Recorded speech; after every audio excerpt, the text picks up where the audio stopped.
The cryptocurrency we're going to talk about today is in the decentralized finance space. When it comes to the various cryptocurrencies, there are some industries, I would say, that have gotten a lot more use and have made a lot more inroads with respect to utilizing crypto. In my opinion, finance, whether it be RWA or exchanges or borrowing and lending, anything in the finance space related to crypto, I think has got to be in one of the top three in terms of how much progress they've made, if not the top one. I always talk about decentralized finance because I'm very excited about it, and I think a lot of those cryptocurrencies are going to do extremely well. This is an exchange. For example, we've talked about Arrow on the Base network, Aerodrome, Sauce on Bonzo, Uniswap on Ethereum, Bluefin on Sui, and this is another one on Ethereum. But it is very unique, and we'll talk about why it's called M87, MESSIER. Last time I did a video about it, it was back in January. So first, my disclaimer. As you can see here, I'm a big dumb animal. Don't do what I do. Informational purposes only. At the end, I'll talk about my crypto school where I teach all types of courses. And if you like this, I greatly appreciate you subscribe. Hit the like button. It really helps me out. And if you like what I'm teaching and the way I teach, please hit the forward button, send it to a buddy. That would help me out as well. Okay. When it comes to exchanges, and this is a type of exchange and it's a unique exchange. So it's very different than what we discussed. Let's talk about three buckets of exchanges.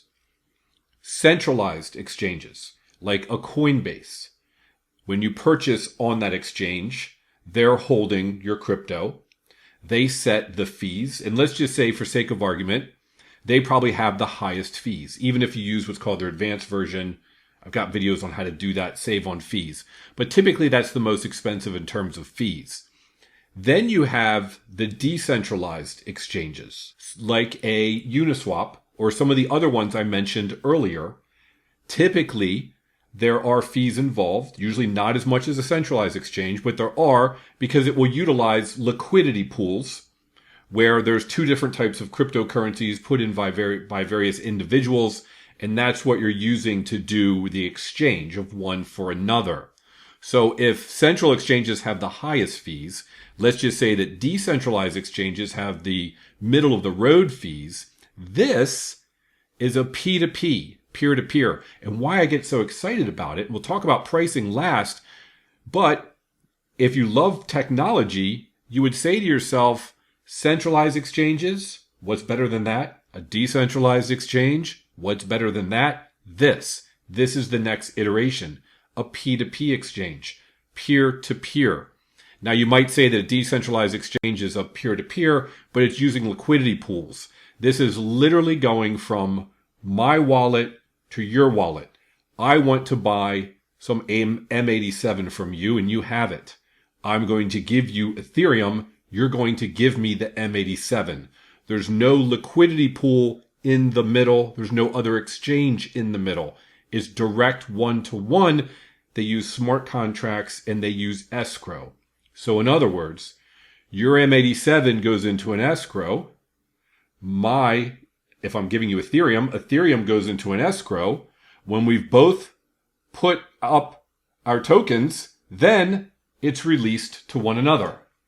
Very similar to any type of transaction they do these days when they use escrow accounts. But essentially, it's just direct me to you.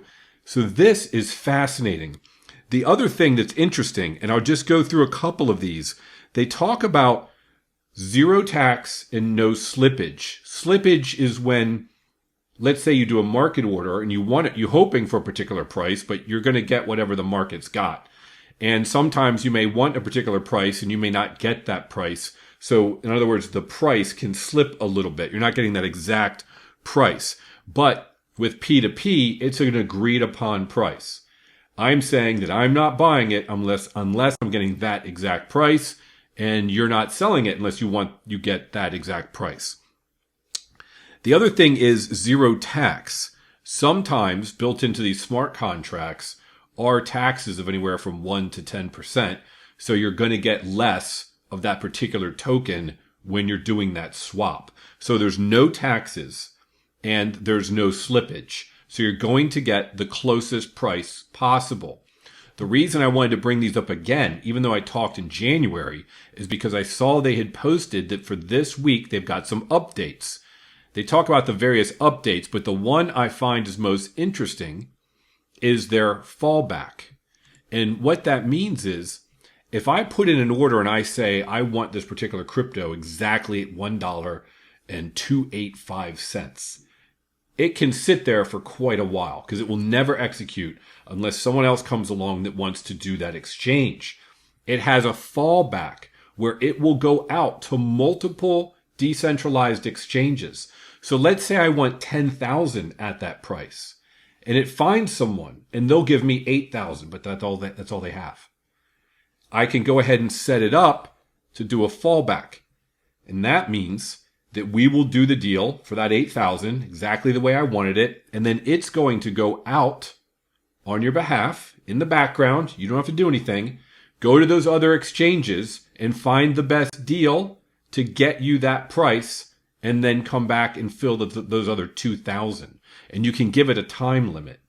And then they've got direct fill, which is where you already see the liquidity and you just want to take the deal. But what I think is very interesting is a while ago, I thought this is great, but you've got to have enough people using it that you're actually going to be able to make those matches, or a lot of these orders will just sit there. They solve that with the fallback. So you're literally, if you want your trade to execute today and you want that exact price and you don't want the taxes and slippage, you may be able to get it. But if you can't fulfill the whole thing, they're going to go out to the market and still get you one of the lowest fee transactions to complete the order.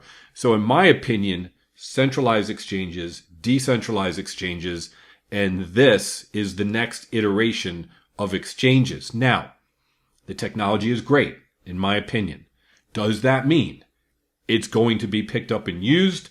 Does that mean people are going to invest in it and it's going to take off? I don't know. It would seem to me that it would, but it remains to be seen. Their interface is excellent. I was messing around with it again yesterday. Very simple, very intuitive, very much like other exchanges. Now let's talk about the tokens themselves. Right now, market cap fully diluted are the same, 54 million. I talked about it in January. It was around 38 million. It had gone up quite a bit. It's back down a little bit like everything else. All the tokens are out. They have this interesting thing that they do, and that is that when some fees they channel their fees, they put their fees into a treasury. When it gets up to 87 Ethereum, that's why it's M87, then they're going to use that to buy tokens, M87 tokens, and burn them. So they have a tool to burn and make it deflationary. Less supply, price should go up. I thought that was very interesting. Now let's take a look at their chart. Again, it's M87. Look up USDT. I've only got it back here to 2024. And this drives me crazy. It's one of these with the really small decimal points. So it's 0.4 zeros and a 5 at the moment. Its high had been around 0.3014. All right. So let's just say 5 cents to 14 cents, essentially.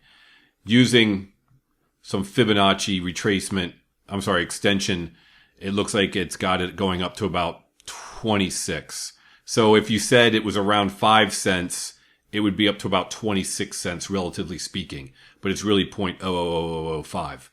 Now, where would you get something like this? Thankfully, this is where I got it. You can get it they are on the exchange for Uniswap. So MEXC, if you're in the US, you'd need a VPN, but you can get it right off of Uniswap with Ethereum. Real easy, real fast. I've got it in a MetaMask wallet. Now, regarding where this could go, I did a video the other day on SaucerSwap, which is an exchange, a decentralized exchange, on Hedera, and it ran through some math for Uniswap and some others, I guess like Sushi and Pancake Swap from the 2021 run up, and some of those were up like 10,000% or 6,000%. So where these will go this run, we really don't know. These fib lines here are pretty much useless. We don't know how far and how high this could be, because when it comes to decentralized exchanges, you've got your let's say billion-dollar market cap ones, your hundreds of million-dollar market cap ones, and your tens of million-dollar market cap. So this is in the latter category. It's one of the smaller market cap ones. So for me, of course, all crypto is risky. But if you think of the billion-dollar ones, maybe a little less risk. However, maybe not as high of a multiple. So I like to ladder my investments in certain categories. And then I like to ladder them by market cap size as well. So while I may put, let's just say, relatively speaking, 10 or 20,000 in a large cap and maybe 5,000 in a mid cap, maybe 1,000 in a smaller cap like this, just to give you an idea. Of course, do your own research, make your own decisions. I'm not telling you what to do, just pointing out that I believe this one is very unique. You know, I could have done a video and said, this is another exchange. It's a low market cap, therefore it could do well. But it's more than that. It's very unique because it's a peer-to-peer using escrow, lowest possible fees. And I think a lot of these exchanges should be moving to this type of technology. I think they're ahead of the game. Let's see what happens. Have a great day. As I always say, hope we can all make generational wealth together with crypto. Now, please listen to this about my school community. Love how I break things down? Then hop into my crypto school. You'll get step-by-step courses on everything. Buying, selling, staking for yield, borrowing, lending, even going fully debanked. Plus, join lively crypto chats and catch my daily market updates. And lastly, if you just want to help support the channel, there's a join button just below this video.